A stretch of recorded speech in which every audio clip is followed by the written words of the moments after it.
Namaskara and welcome to BIC Talks, a podcast brought to you by Bangalore International Centre, where we present conversations that move, inform, and encourage discourse.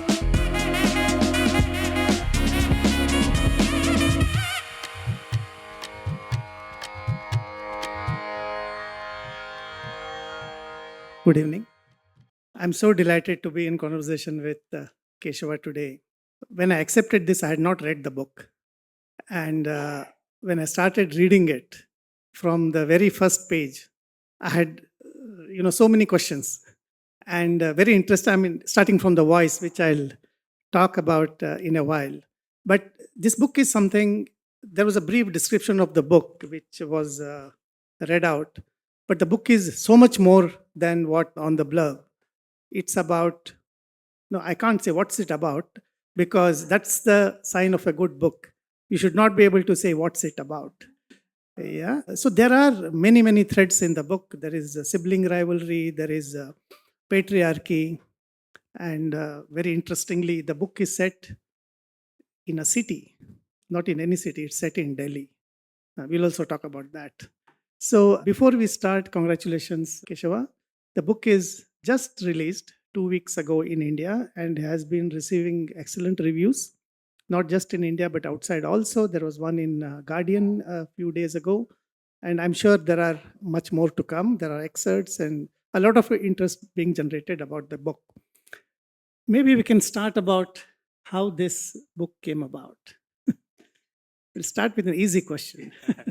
Thank you, Vivek. Before I answer that question, just to say, in the ordinary course of things, the roles should be reversed here, and many of you will be here not for me, but because you're admirers of Vivek's work.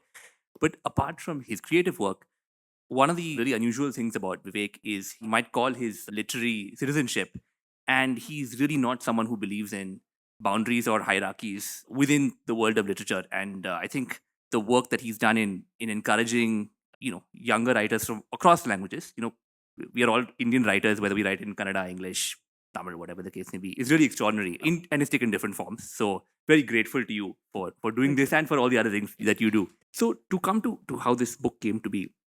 Now, unlike you, I don't formally teach, but sometimes I do meet students who ask, can you teach writing? How do I learn how to write better? All that. And one of the things I say is that I think of it as being partly technique and partly imagination. And the technique part, you can, if not teach, at least hone and improve. Imagination part for me is the connection with the unconscious, with the place where ideas come from.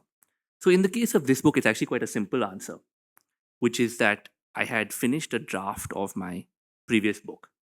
And my mother and I had gone to Bandhavgarh in Madhya Pradesh, which, as many of you will know, is famous tiger sanctuary. And that's when the idea, we were sitting in the Jeep, and I think we hadn't seen a tiger. We were probably, most of tiger sighting is the waiting and praying and all of that. It's in that moment that I had the idea. And the way the book is structured is that at the start of the book, so there are two families, the Saksenas and the Chawlas. At the start of the book, Brahm Saxena, who is the patriarch of the Saxena family, convenes a family summit. And at that summit, he says a bunch of things, but he also leaves this question unanswered about something that he might do in the future. And at the end of the book, he reveals what it is that he was planning to do. So when the idea for the book came, the idea was both the summit and what he was planning to do. And that just came to me. But originally, he said at the summit, this is what I'm going to do. And of course, now he doesn't say it till the end of the book. It took me a long time to figure out that was the right way to structure it. But yes, the idea just formed in that sense. It is very interesting that you say this because it's almost like moment of epiphany for him. Yeah. And also interesting because the character that he's talking about, and I like that name, Brahma Saxena. It just, got stuck in my mind. It's a wonderful name.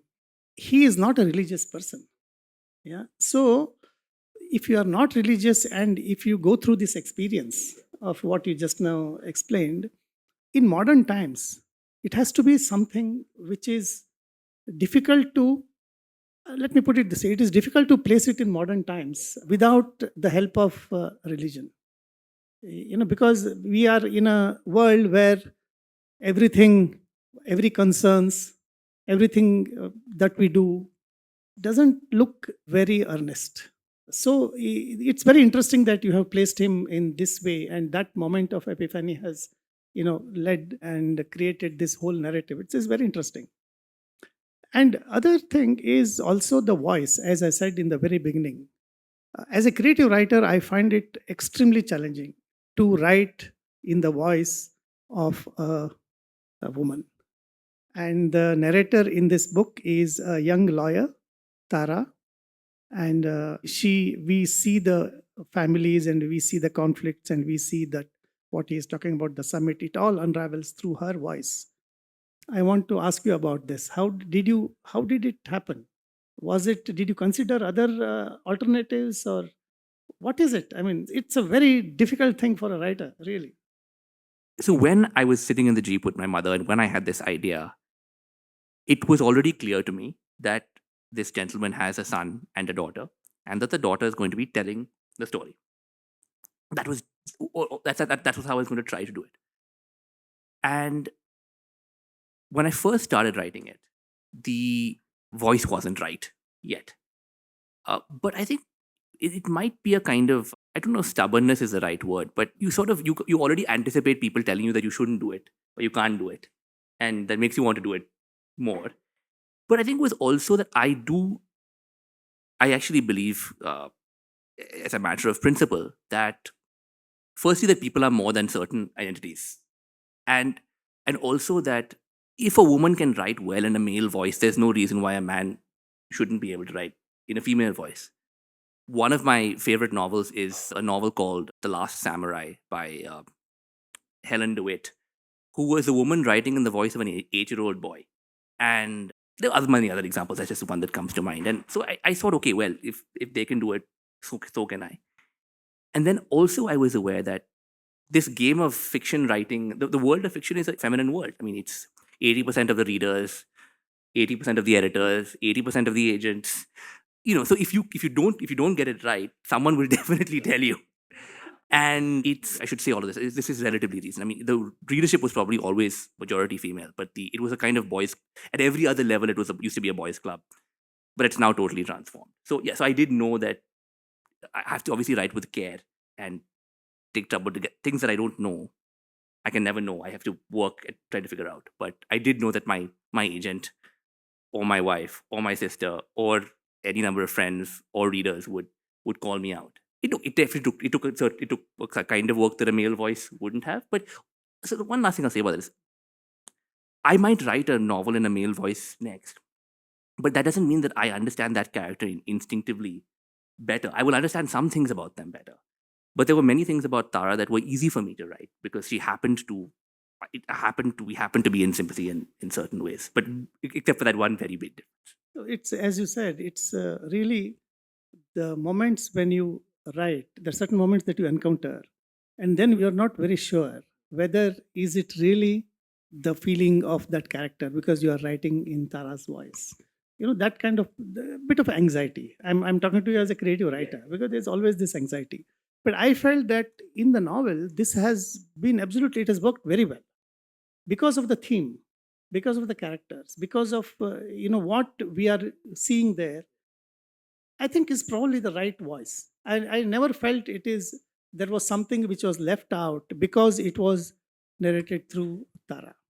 I'm sure you also do this as a writer. When you read another work, you also try to see if there are what else could have been done with the work, and it happens naturally. I mean, it's not something. I mean, in fact, one longs for the innocence of reading without that awareness that we had before we started to write. Yeah.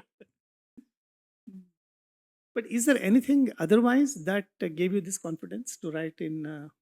I think in a biographical sense, I grew up in a home and a world that was dominated by women, by strong women, you could say. I mean, my family was very atypical in the sense. I mean, when we're explaining my career choices, my sister and I say that, my father used to stay at home and write books and my mother ran a business. And now we have both followed their paths. So that was definitely also probably a factor. I think, a lot of my closest friends have always been women, and I was never been comfortable in a world that is all male or male dominated, and I've never really enjoyed those kinds of spaces. So probably all of those things also factor in. And talking about these characters, as you develop these characters, at what was there any point in time when you felt they went beyond the narrative and became a kind of, say, representative and grew beyond the story? Your representative. Yeah, Because what I mean is that it is like Tara. yeah. You start telling the story of Tara, and then, as you know, right, as a writer, as you go deeper and deeper, they go beyond you, beyond being Tara. Then Tara is representing something, right? Which is when it becomes more universal. It is when it becomes. Yeah. So, was there any Yes. experience Yeah. like this, or Yeah. was there any point of departure for Tara from your control? So I do think of the book, maybe of any book that I try to write as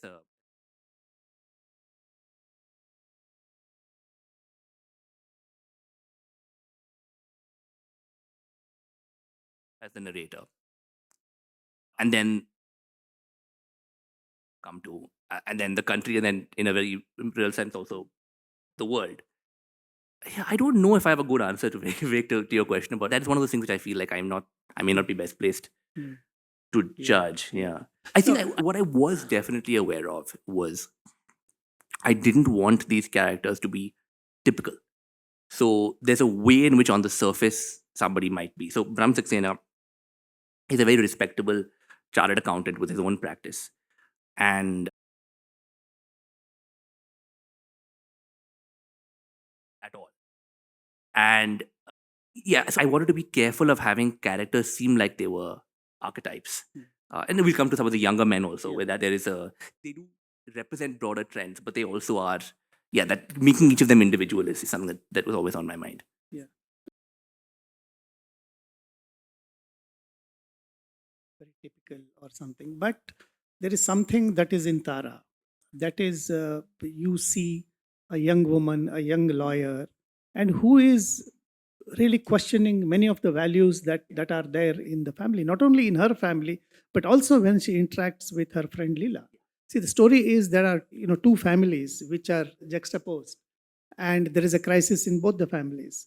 And that's how the Tara, who is a lawyer, is trying to help her friend Lila to come out of that crisis. But actually, there is a crisis in Tara's life as well. And we see that in her responses to Lila and Lila's responses to Tara, that we see the story moving forward. Now, that's how the characters are built. And it's really wonderful because it is not something that you describe a character and then you say, okay, now this is how the character is going to behave for the rest of the story. It is as the story unravels, there slowly, a bit by bit, you come to know about these things, because there are various points in the narrative where the many aspects of these characters come out, and it's very interesting narrative in that sense. I should say, just on that, part of what's happening over the course of the book is that the reader is getting to know these characters because Tara is getting to know these characters. So, for example, one of the questions in the book is, how well do we know the people in our own families? Because we think we know them better than anybody else does, but we might have stopped paying attention to them a long time ago because we think we know them so well. And so Yeah. Tara's getting to know or not getting to know her brother. Leela is perhaps not getting to know her brother. Yeah, so it's not just the reader. The reader is discovering the characters as Tara is also discovering or failing to discover. And also the families are, at least one of the families is fairly rich. Yeah. And in rich families, still the relationships are not tested till it comes to the point of division of property. So it is very interesting that how this thing develops, because there is so much space for them to play around. And you have done it very well. Yeah. I should just say, talking about novel, which most people haven't read. So Vivek mentioned a crisis in both the families. So, and it's right at the start of the book, so I'm not spoiling the plot.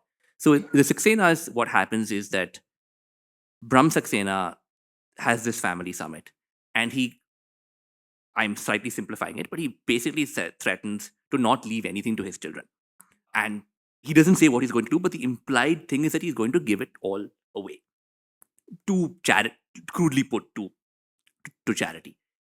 And so this sets off a crisis because his son had counted on his fortunes being dependent on this inheritance. Brahm Saxena has never had all that much. He's never had. He's never been very rich in terms of, in a liquid sense, but he's someone who is very frugal and quietly acquired lots of properties and bought at the right time. And so relative to his income, he's actually worth a lot of money. And in the other family, Mr. Chawla dies, and he leaves everything to his wife in the short term. But then that sets off a battle between his two children. And so as you say, yes, these relationships have not been tested, and now they are really being tested. Which character did you enjoy most writing? So there's two. They're both men actually. So one is Brahm Saxena, because I think they're and you alluded to this earlier, but in the context, I mean, India is a very religious country, of course, but parts of India have really secularized, and even the pattern of I would say even the pattern of people who might be identified as religious is also undergone a process. I don't want to sound too academic, but what I mean here is that if you read a novel like Anantamurthy's Samskara, there is this. It is embedded in a world that has existed in some form for many centuries, and there is that. Yes, modernity is coming in, but here modernity has completely arrived, and so the forms that religion take are totally different from what your people have no clue what their rituals they're supposed to do or what their great grandparents did and all of that. So Brahm Saxena, with his kind of inner conviction, maybe a certain kind of mystical experience that he represents, is also unfamiliar for me, for probably people my age. And so he was, I think, and also you have to convince the reader. The reader has to believe in him. And if someone who is possibly crazy, it's not that is a challenge. The other is Kunal, and I tell a brief story there, which is so Kunal is if this were a old-fashioned Bollywood movie, he's the villain. It isn't an old-fashioned Bollywood movie, but so he isn't. But he is a kind of antagonist. Kunal is the younger brother of Tara's friend Lila.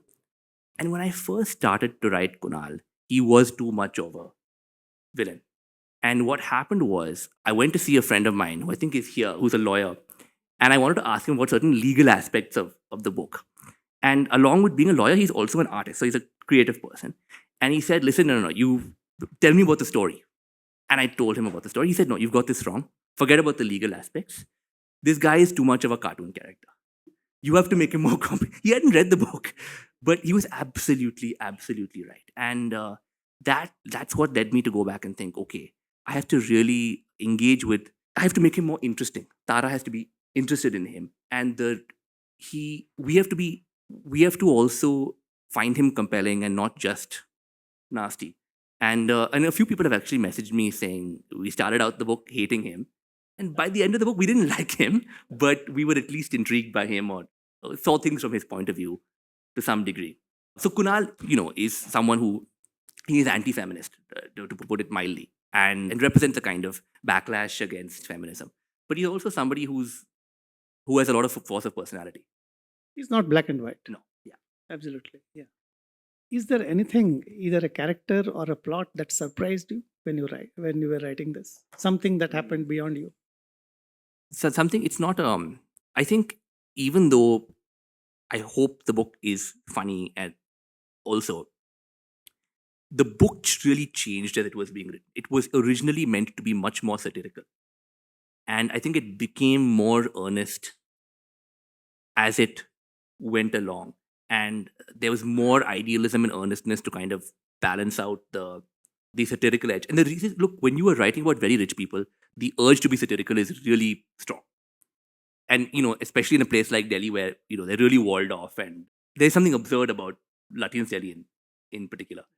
But while that is there, but that was not a conscious choice I made. That was just as I wrote, I found that came along.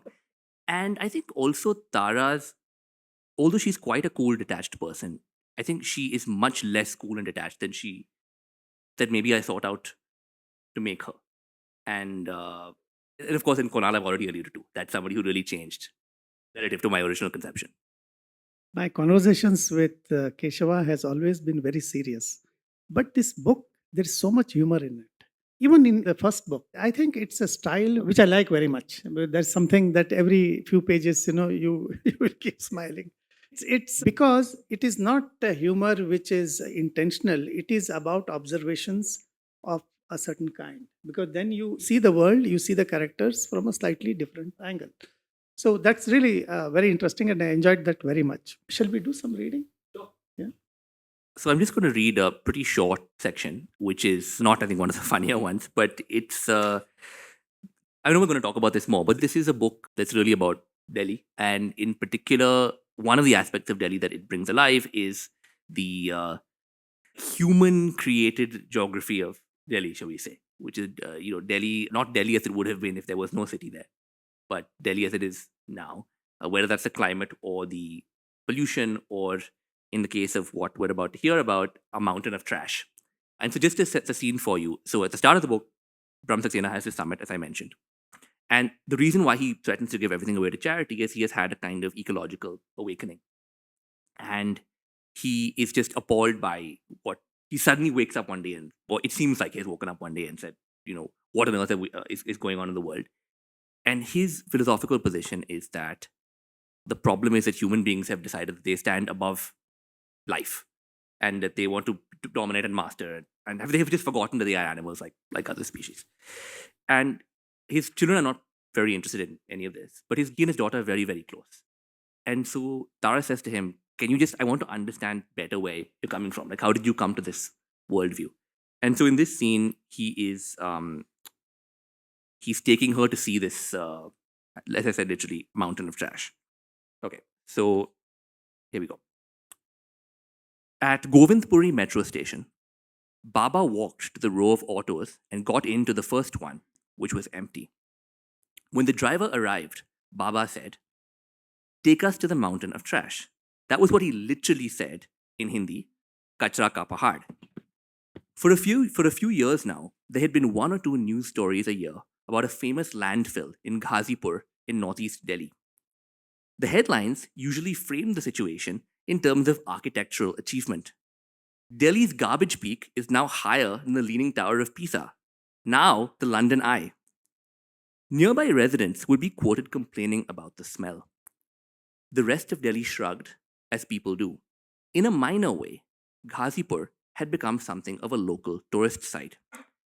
But that was Ghazipur, which, if you lived in South or Central Delhi, was as far away, as easily ignored as Azerbaijan. The mountain we were going to was in our Delhi, in Okhla, home of textile workshops and startups and the India Art Fair. The driver did not own his auto. He was employed by a cousin. He shared this fact without evident resentment, but still, my father could not help himself. "Son, don't work for your cousin. Find something else to do." The driver shrugged with apathy or resignation. "I'm serious. I will help you." It was through a scratched and blotchy windscreen that we first saw the mountain. It entered the scene, or we entered its scene, and as it began to take up more of the frame, it didn't stop looking like a geological feature, an Okhla Uluru. Not even when we got out of the auto, and my father pointed out to me where we stood. The landfill is next to a hospital? A government hospital, central government. Mountain and hospital stood cheek to cheek, like Fred and Ginger. Is a hospital a temple to life or to death? You came to the hospital to die, and the mountain was the last part of the living or dying world that you saw. Or you were born in this hospital, and the world in which you would live and die began for you with the mountain of garbage. We walked past the hospital to the open gate that led to the landfill. Here, Baba stopped. "You don't want to go in?" "I have been, many times." "I don't need to go again. There's no need for you to go at all." "Then why bring me here? You can see enough from right here." And with all my years of training and practice, I tried to see what he wanted me to see. Not people. On this day, the only other people there were two men sharing a BD by a stationary JCB grader. Not even the mountain or massif itself. Its slopes and ledges, the changing patterns of its fabric of mud and refuse. He wanted me to look to the very top. He wanted me to look at the animals. The mountain had a table roof, and on this roof, dogs trotted back and forth. These were not the familiar stray dogs of South Delhi colonies that livened up the days and nights of security guards with distant families and sparked civil wars between young dog lovers and elderly park walkers. The trot of these dogs was robotically regular, more perfect than any dog show champion. Nor were they scrawny. They looked strong. They looked adapted to their habitat. Above, the crows and black kites carried out their surveillance, swooping down occasionally to claim a prize. One reads, I said, about how many species humans are pushing into extinction every year. But looking at this, you start to wonder if we should be worrying more about the ones that will survive. You understand, it is the height of human arrogance to think that death is the problem. The question is not, are we causing death? The question is, what are we doing to life? There is this concern for environment all through in different ways.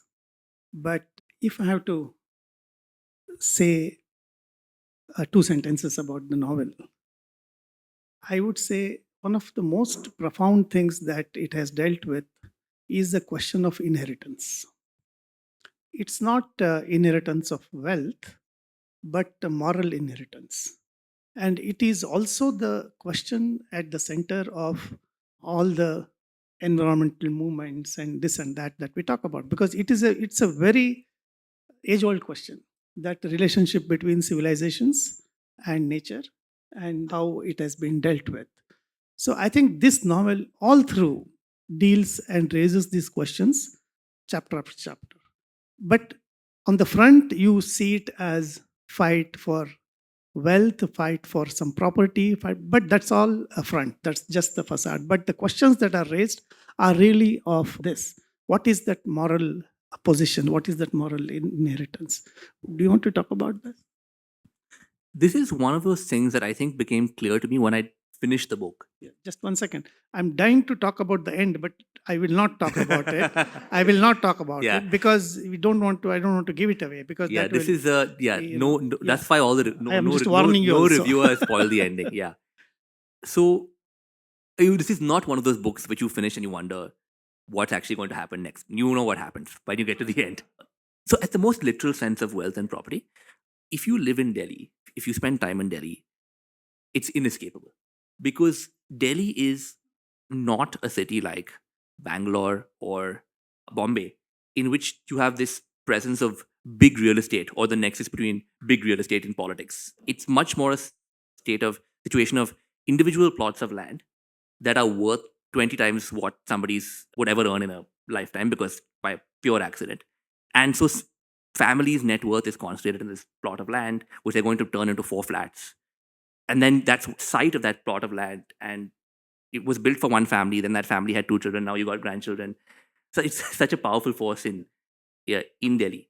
But I was also, I think, very interested in something else, which is how do we Indians think about the future? I really don't think we think about, as I've said before, I don't think we think about the past very much. But it's often said, for example, that it's, people say that if you're asked, why don't you give more to charity? That I can't because it doesn't belong to me. It belongs to not just to my children, not just to my grandchildren, but to people who haven't been born yet. This is, I think, quite a distinctively Indian view that you don't really see elsewhere. But that you don't see then applied to, okay, what about this earth that we might be giving? Now, of course, Brahm Saxena, by interestingly, is very critical of the position that we should be thinking about being custodians of the earth for future generations. Because he says that you're still putting humans first. Why are you only thinking about humans who haven't been born yet? And you got to take a further step back and stop thinking as a human. And I suppose maybe he's also thinking you could be reborn as someone who isn't a human. But there is, to me, this deep tension between the fact that we are preserving wealth for future generations or creating wealth for future generations, not spending today for future generations, but engaged in this very rapid project of making the country unlivable for future generations. And every country may be doing the latter, but only we believe the former and do the latter. That's if you come from if you don't believe that you owe anything to future generations, that's different. To moral inheritance. So I think Tara is very concerned with that question of inheritance of values, because she would like to think, I think, that she carries forth her father's values. And one of the things that happens at the start of the book is she's never thought about ecology or environment before really in her life. And so she has to think about, oh, wait, so my father now believes this. What does that mean for me, who has always hoped to inherit his values and to be the inheritor, because she thinks her brother is not worthy of being this kind of moral inheritor. And both these families started from zero. That's right. Yes. That's a very important. So they both start from detail, zero because Brahm Saxena grows up in rural UP just outside Allahabad, comes to Delhi. He's very good with numbers. He educates himself. He becomes a CA. He goes through lots of difficulties along the way. And Mr. Chawla, whose name I think we never will learn, he is like so many people. His family comes to Delhi in 1947. And so they literally start from zero. They have skills. I mean, they were kind of middle class back in West Punjab. But yes, in Delhi, they literally start from zero. I was about to ask you why Delhi, but I think you have already answered that. But No, if you want to say more about it. Because- I'll say one thing about Yeah, that, yeah. which is that there's a kind of personal angle there. It has two parts. I mean, the first is that when I was growing up in Bangalore, and again, I grew up in cantonment. Came from an English family that had been 3 generations at least with English as its best language. I was in a completely Anglophone world. I went to the same school as your sons, and in that school, you could go a month without hearing one word. I mean, literally, no one would ever forget one sentence, one word in any language other than English. And in that world that I grew up in, Bangalore did not feel, in those days, there was no BIC, there was no Rangashankara, that came later, there was no map, or whatever the other various other cultural institutions that we have now, which we didn't have then. And I thought that Delhi was some kind of great beacon of not civilization, but of cultural activity. And so I always wanted to move there. And then when I did move there, maybe when you're not from a place, you look at it differently. Now, I've written this book not just from the perspective of a woman, but from the perspective of someone who's born and brought up in Delhi. So I'm an outsider, or a kind of half outsider to Delhi, trying to write as a kind of insider. But I think when I was in Delhi, which I'm now moving back to Bangalore partly because of the air pollution. But in my years in Delhi, I've just found I was looking so much more closely at everything, taking absolutely everything in. And one of the things that I think I feel happy about with this book is that the readers from Delhi, I've yet to find one person who quibbled with something or the other. Like, in fact, usually they say, how can you not be from Delhi? That is one thing that I think it is because I was mostly so disappointed by Delhi, but nonetheless, I found it very fascinating. What is your writing process? Now that you said that, this Delhi and your observations, and what is it? So partly it is that I write quite slowly. I try to get everything right the first time. Each sentence, each paragraph, each page. And so the vast bulk of the work for me is done in the first draft. I mean, people say that I do all my work in revision. That's really not my process at all. Revision for me is mostly about cutting. A little bit of refining, but mostly cutting. And sometimes you see a issue in one part of the book and you have to write a new scene. But I am not thus far not a great note taker. One of the natural talents I have is the quizzer's memory. And so I'm able to hold a lot in my head. I think that will obviously decline over time and I will need to become more. I should say one thing about that. Like this, I mean, fiction writers, I don't know if you're the case, Vivek, but there's a kind of universal obsession. The one writer that most writers seem to agree about is Chekhov. He's like the one writer you can't criticize. Apart from his short stories and his plays, it's a fascinating book called The Notebook of Anton Chekhov, which is just his observations. So he just goes to some public bathhouse and he hears a woman saying something to her husband and he writes that down. And they're completely absent any context. But it's very interesting as a way to see, how do writers learn to notice? Because it is a skill that you develop over time. Probably one other thing is about Delhi is that I can't speak Kannada, but I can at least badly speak Hindi and follow Hindi and read Hindi. And that meant that I could have much more of a kind of a deeper engagement with Delhi than I had ever had with Bangalore. See, what has been your journey from first book to the second book? Yeah. Because that is set in completely different. Yes. This is Yeah. world apart. That's right. So the first book, about 80% of it was set in Boston, about 20% of it was set in Bangalore. And I wrote that book, I started writing that book when I just finished university. And I guess university was very fresh in my mind, but I didn't want to write a campus novel. And so I had to look around for other things that I knew a bit about. A teacher of mine, Francis Bufford, says that don't just write about what you know, but use what you know as a way in to write about something that you may not know. So that you're not just totally fumbling around in the dark. I found this book much easier to write. The sort of less important but still significant reason is I found writing in the first person easier. The first book is third person from 4 perspectives. I found it much easier to control one. You always know who's telling the story. You know, she only knows what's happening in front of her. It kind of gives a to B continuity to the story. But I think I just made, like as one does, like a lot of mistakes in that book that it wasn't like the hindsight of time. It was like then writing another book that helped me understand that. I'm not saying I certainly would go back and write that first book very differently.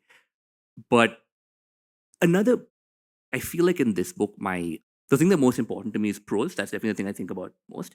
I think in this book, I don't know what found my voice, but I found a register that I was pretty comfortable with. In that first book, I have lots of voices of other writers that are in my head, nudging me in lots of different directions, not fully assimilated, like unassimilated influences, you might say. And I think some of that I figured out by the time I did this. But then the book I'm trying to write now, like I've gone back to feeling like I don't know anything. Yeah. Now that we're on the craft of writing, somewhere you said, now I can't recall where it was, in an interview or your comment, I don't know. You were talking about the show and tell, right? So this is something which has been. So can you say something more about it? So I'll just give you 2 pieces of context. The first is Vivek is referring to there was a review of the book in a British magazine called Literary Review, which it said as a criticism that Guha sometimes has a tendency to tell and not show. A lot of young writers, not Vivek students, but a lot of other young writers are told by their teachers, show, don't tell. So in the US, it's much more common to go do a creative writing master's degree or be taught creative writing as an undergraduate. And so you're given these various rules, don't use adverbs, find your own voice, show, don't tell. And of course, find your own voice and show, don't tell are completely at odds as rules. And, we've discussed this before, but obviously in Indian literature, you've got a very rich tradition of telling and not showing. Now, what is show, don't tell? I suppose tell is to say, he was very angry, and show is to show some gesture of his that shows that he was very angry. Sometimes the story requires you to just say he was very angry.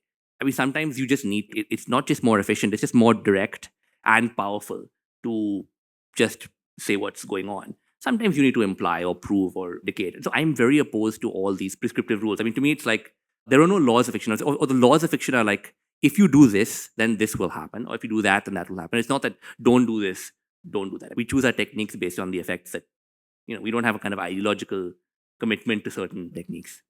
But I did not think that there was any imbalance between in your work, which is why I wanted to know what you think about it. I mean, these techniques must be like, nail in the chair. They must be there, but they should not be felt. They should not be seen. One thing to say is that about that is that if it'll be funny if in the future, if AI is trained with all these show, don't tell, and that might be a way of distinguishing AI written fiction from human written fiction. Thank you very much. Thank you, Vivek. Thank you, Keshava.